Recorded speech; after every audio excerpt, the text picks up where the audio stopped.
Welcome to another new video. আজকের ভিডিওতে আলোচনা করব গ্রাম পঞ্চায়েতের 20টি বাংলা প্রশ্ন নিয়ে। এর আগে এই গ্রাম পঞ্চায়েতের পরীক্ষার ওপর ভিত্তি করে 6-7টা ক্লাস করানো হয়ে গেছে। সেই ভিডিও না দেখে থাকলে আমি ডেসক্রিপশন বক্সে লিঙ্ক দিয়ে দিচ্ছি, সেখান থেকে তোমরা দেখে নিও। প্রথম প্রশ্ন, রূপান্তর, এই রূপান্তরের সমাস নির্ণয় করো। তার আগে বলে নিই, এই যে সমাসবদ্ধ পদটা থাকে, ঠিক আছে, এটাকে বলা হয় সমাসবদ্ধ পদ রূপান্তর। এইটার আগে তোমাকে ব্যাস বাক্য করে নিতে হবে, তাহলে কিন্তু তুমি এই রূপান্তরের সমাস বলতে পারবে যে এটা কোন সমাস। তাহলে আমি রূপান্তরকে যদি সমাস নির্ণয় করি বা ব্যাস বাক্য করি, তখন সেটা হয় অন্য রূপ। অন্য রূপ, ঠিক আছে। কি বললাম, এটা সমাসবদ্ধ পদ আর এটাকে বলা হয় ব্যাস বাক্য। তাহলে অন্য রূপ, এটা কোন সমাস হয়? দ্বিগু সমাস, নিত্য সমাস, দ্বন্দ্ব সমাস নাকি কর্মধারয় সমাস? সঠিক উত্তর হয়ে যাবে অপশন নাম্বার বি, নিত্য সমাস। এর সঙ্গে তোমরা আরও নিত্য সমাসের কয়েকটা উদাহরণ দেখো। আমি যদি বলি যে ধরো বললাম গৃহান্তর, কি বললাম? গৃহান্তর। এটা কেই বলা হয়? এটাকে বলা হয় সমাসবদ্ধ পদ। আর এটাকে যদি আমি ব্যাস বাক্য করি তাহলে কি হয়? অন্য গৃহ। অন্য গৃহ। তাহলে এইটাও হয়ে গেল নিত্য সমাসের উদাহরণ। আরও নিত্য সমাসের উদাহরণ যদি বলো তাহলে বলবো যে মতান্তর, ঠিক আছে, মতান্তর। এটাকে ব্যাস বাক্য করলে কি হয়? অন্য মত। অন্য মত। মন্বন্তর, কি? মন্বন্তর। ম দন্ত নয় বয়, তারপরে দন্ত নয় তয় র। তাহলে এইটাকে ব্যাস বাক্য কি করলে কি হয়? মনু যোগ অন্য মনু হবে। কি হবে? অন্য মনু, ঠিক আছে। তাহলে এইরকম দেখো কয়েকটা নিত্য সমাসের উদাহরণ, কি? গৃহান্তর, অন্য গৃহ, মতান্তর, অন্য মত, মন্বন্তর, অন্য মনু। তো পরীক্ষায় এটা না এসে এটাও আসতে পারে, ঠিক আছে। এরপরে দেখবে 2 নম্বরে রয়েছে হাভ হাতে। এটাকে সমাস নির্ণয় করতে হবে। আগে কি বললাম? সবার আগে জানতে হবে যে এটাকে ব্যাস বাক্য করলে কি হয়। হাভ হাতেকে যদি ব্যাস বাক্য করি তাহলে সেটা হয় যে ভাতের অভাব। ভাতের অভাব। তাহলে এইটা কি সমাস? অব্যয়ীভাব, অলোপ, নিত্য নাকি রূপক কর্মধারয় সমাস? তো জেনে রাখবে এটাকে বলা হয় অব্যয়ীভাব সমাস। আরও কিছু অব্যয়ীভাব সমাসের উদাহরণ দেখো। যদি বলি যে কি বলবো, হা ঘর, কি বললাম? হা ঘর। এটা কি সমাসবদ্ধ পদ। এটাকে যদি আমি ব্যাস বাক্য করি তাহলে কি হয়? ঘরের অভাব। কি হবে? ঘরের অভাব। একইভাবে আমি যদি বলি যে বেহিসাব, বেহিসাব, তাহলে এইটাকে আমি সমাস ভাঙলে কি হবে? হিসাবের অভাব। হিসাবের অভাব। তো এগুলোকে কি বলা হয়? এগুলোকে বলা হয় অব্যয়ীভাব সমাস। এরপরে দেখে নেবে 3 নম্বর প্রশ্ন, শতাব্দী। এই শতাব্দীর সমাস নির্ণয় করতে হবে। তাহলে চলো আগে শতাব্দীর ব্যাস বাক্য করি। শতাব্দীকে যদি ব্যাস বাক্য করা হয় তাহলে সেটা হয় যে শত, তালব শত, শত, শত মানে কি? 100। শত অব্দের সমাহার। তোমরা এটা খুব সহজেই পেরে যাবে।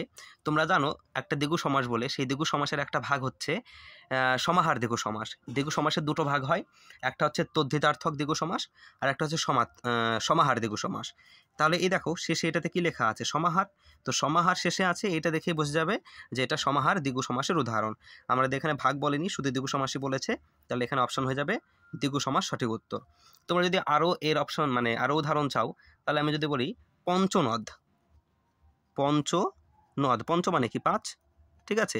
তাহলে এটাকে ভাঙলে কি হয়? পঞ্চনদের সমাহার। পঞ্চনদের সমাহার। যদি আর একটা উদাহরণ বলি তাহলে কি হবে? এখানে শতাব্দী বলেছি, সপ্তাহ বলছি। সপ্তাহ। এই সপ্তাহকে যদি ব্যাস বাক্য করলি তাহলে কি হবে? সপ্ত অহের সমাহার। অহ মানে কি? অহ মানে কিন্তু দিন, অহ, ঠিক আছে। তাহলে এগুলো হয়ে গেল অব্যয়ীভাব সমাসের উদাহরণ, দ্বিগু সমাসের উদাহরণ। দ্বিগু সমাসের কয়টি ভাগ? 2টো ভাগ, একটা হচ্ছে তদ্ধিতার্থক দ্বিগু সমাস আর একটা হচ্ছে সমাহার দ্বিগু সমাস। এরপরে 4 নম্বর প্রশ্ন, কারক নির্ণয়। ট্রেন শিয়ালদহ ছাড়লো। এখানে বলেছে এই যে শিয়ালদহ আন্ডারলাইন করা আছে, এই শিয়ালদহ কারক ও বিভক্তি নির্ণয় করো। এটা কোন কারকের কোন বিভক্তি হবে? তাহলে ট্রেন শিয়ালদহ ছাড়লো, কোথা থেকে ছাড়লো? শিয়ালদহ থেকে ছাড়লো। তাহলে থেকে হইতেছে এরকম যদি দিয়ে প্রশ্ন করলে যে উত্তরটা আসে সেটা কি কারক হয়? সেটা অপাদান কারক হয়। আর দেখো শিয়ালদহ লেখা আছে, এর সঙ্গে আকার রেখার হস্যিকার কিছু নেই, তার মানে এটা শূন্য বিভক্তি। তাহলে সঠিক উত্তর হয়ে যাবে অপাদান কারকে শূন্য বিভক্তি। থেকে হইতে চেয়ে কি হয়? অপাদান কারক হয়। আর স্থান কাল বললে কি হয়? অধিকরণ কারক হয়। আর ক্রিয়াকে যদি প্রশ্ন করে কি বা কাকে দিয়ে প্রশ্ন করলে যে উত্তরটা পাওয়া যায় সেটা কি হয়? সেটা কর্মকারক হয়। ঠিক আছে। পরেরটা 5-এর, এক কথায় প্রকাশ। একই সময়ে বর্তমান, ধরো দুটো মানুষ আছে, ঠিক আছে, সেই দুজন মানুষ তারা একই সময়ে বর্তমান ছিল, মানে একই সময়ে তারা জন্মেছিল, একই সময়ে তারা জীবন কাটিয়েছে, তারপরে মৃত্যু অন্য সময় হতেই পারে, মানে যে জীবনটা কাটিয়েছে সেটা একই সময় যদি কাটায় তাহলে সেই কথাটাকে এক কথায় কি বলা হয়? তাহলে সেই কথাটাকে এক কথায় বলা হয় যুগল, সঙ্গী, সমসাময়িক নাকি সময়ান্তর? উত্তর হয়ে যাবে সমসাময়িক। এটাকে যদি বলা হয় ইংলিশে কি সমসাময়িকের, তাকে বলা হয় কন্টেম্পোরারি। কি বলা হয়? কন্টেম্পোরারি। এটা ইংলিশেও আসতে পারে ওয়ান ওয়ার্ড, তার জন্য আমি বলে রাখি কন্টেম্পোরারি। ঠিক আছে, যারা একই সময়ে বর্তমান থাকে তাদের কন্টেম্পোরারি বলা হয়। 6-টা, এক কথায় প্রকাশ। যার দুটি হাত সমান চলে, যার দুটি হাত সমান চলে তাকে কি বলা হয়? অকালবোধন, অগ্রগামী, দক্ষ নাকি সব্যসাচী? এরকম তোমরা দেখেছো আশা করি, যদি 3 ইডিয়টস বই দেখে থাকো, দেখবে যে ভাইরাস আছে, মানে ওই কলেজের যে প্রফেসর, প্রিন্সিপাল, সেই প্রিন্সিপাল কিন্তু ওই দুটো হাত দিয়ে লিখতেন। তো এটা হচ্ছে সেই রকম একটা উদাহরণ, যে যার দুটি হাত সমান চলে তাকে বলা হয় সব্যসাচী। এটা কিন্তু ইংলিশেও আসতে পারে। তাহলে এই সব্যসাচীকে ইংলিশে কি বলা হয়? অ্যাম্বিডেক্সট্রাস। অ্যাম্বিডেক্সট্রাস। বানানটা একটু ভুল হতে পারে, দেখে নেবে অ্যাম্বিডেক্সট্রাস বানানটা কি। তো অ্যাম্বিডেক্সট্রাস মানে সব্যসাচী, সব্যসাচী মানে হচ্ছে যার দুটি হাত সমান চলে। 7 নম্বরে বলেছে যে অগ্র পশ্চাৎ না ভেবে কাজ করে। অগ্র মানে আগে, আর পশ্চাৎ মানে পরে, মানে আগে পরে কি হবে সেটা না ভেবে যে কাজ করে তাকে কি বলা হয়? অবিমৃষ্যকারী, দীপ্তিমান, পশ্চাৎগামী নাকি অপলাপ? তো এখানে সঠিক উত্তর হয়ে যাবে অবিমৃষ্যকারী। অপলাপ মানে কি? অপলাপ মানে হচ্ছে অস্বীকার। অপলাপ মানে অস্বীকার। আর পশ্চাৎগামী মানে হচ্ছে যে পিছনে পিছনে গমন করছে। পরেরটা, যে নারীর হাসি সুন্দর। যে নারীর হাসি সুন্দর তাকে কি বলা হয়? অনুরা, সাধনা, সুমিতা নাকি সুস্মিতা? সঠিক উত্তর হবে সুস্মিতা। যে নারীর হাসি সুন্দর তাকে সুস্মিতা বলা হয়। কাদায় জন্মায় যা। কাদায় যা জন্মায় তাকে এক কথায় কি বলে? প্রিয়ংবদা, পঙ্কজ, স্থলজ নাকি জেরোফাইট? তোমরা সবাই জানো কাদায় জন্মায় যা তাকে পঙ্কজ বলা হয়। পঙ্কে জন্মে যে, পড়েছো পঙ্কে জন্মে যে, পঙ্কজ। পঙ্কজ মানে কি? পদ্ম। পদ্ম পঙ্কে জন্মে, কাদায় জন্মে। পরেরটা, পাদপ শব্দের অর্থ কি? পা, পাদ্য, পঙ্কজ নাকি গাছ? পাদপ শব্দের অর্থ হচ্ছে গাছ। এবার যদি বলা হয় গাছের আর কয়েকটা সমার্থক শব্দ বলো, তাহলে কি হবে? তরু, বৃক্ষ, তো আরও আছে, আমি আর লিখছি না, তরু, বৃক্ষ। এরপরে দেখো বলেছে সন্ধি বিচ্ছেদ, কথোপকথন, সরি তার আগে আছে উড্ডিন। উড্ডিনকে সন্ধি বিচ্ছেদ করলে কি হবে? উথ যোগ ডয়হস্যি দন্তন ডিন, নাকি উদ যোগ ডিন, নাকি উথ যোগ ডিন, নাকি উদ যোগ ডিন? তোমরা জানো উড্ডিনকে সন্ধি বিচ্ছেদ করলে হয় উথ যোগ ডিন, অপশন নাম্বার সি সঠিক উত্তর। উথ যোগ ডিন। এগুলো কিন্তু সব ভুল, এটাও ভুল, এটাও ভুল, এটাও ভুল। কথোপকথন, কথোপকথন সন্ধি বিচ্ছেদ করলে কি হয়? কথোপ যোগ কথন, নাকি কথা যোগ উপকথন, নাকি কথ যোগ উপকথন, নাকি কথ যোগ উপকথন?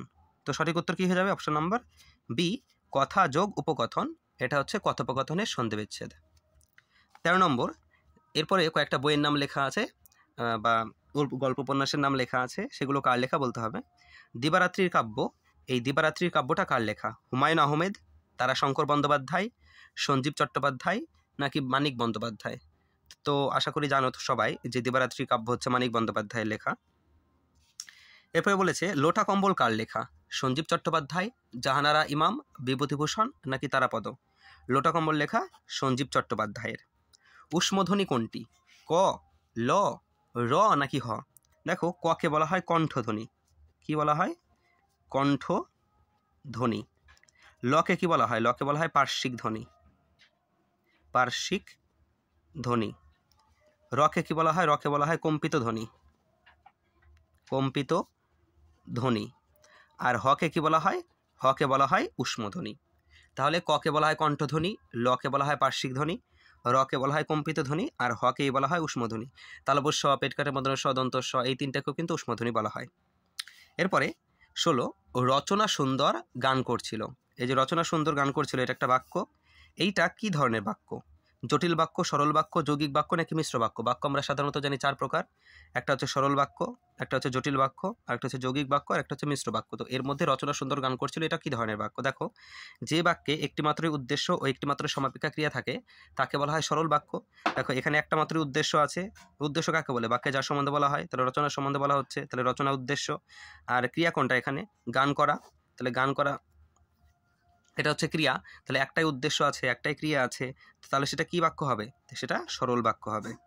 বা বলতে পারো যে বাক্যে একটাই মাত্র প্রধান খণ্ডবাক্য থাকবে, আর কোনো প্রধান বা অপ্রধান খণ্ডবাক্য থাকে না, তাকে বলা হয় সরল বাক্য।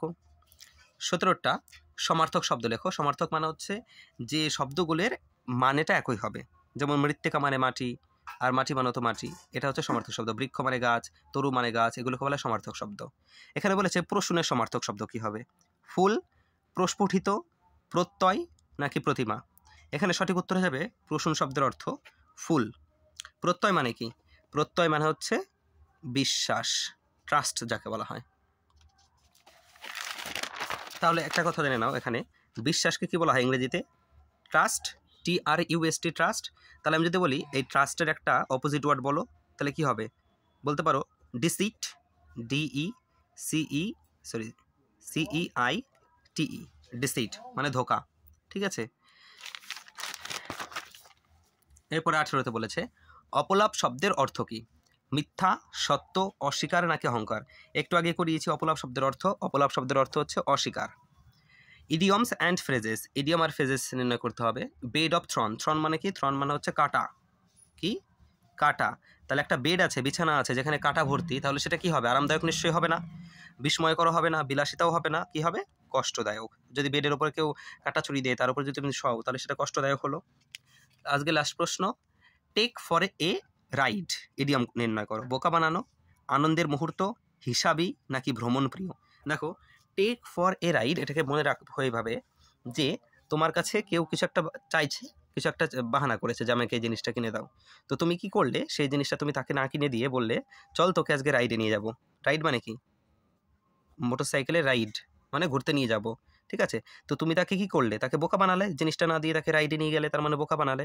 তাহলে সঠিক উত্তর হয়ে যাবে এই ইডিয়মসটার বোকা বানানো। তো এই ছিল 20টা প্রশ্ন। কেমন লাগলো জানিও। আর এরকম ভিডিও আরও পেতে চাইলে চ্যানেলটিকে সাবস্ক্রাইব করে পাশে থাকা বেল আইকন প্রেস করে দিও। Thanks for watching.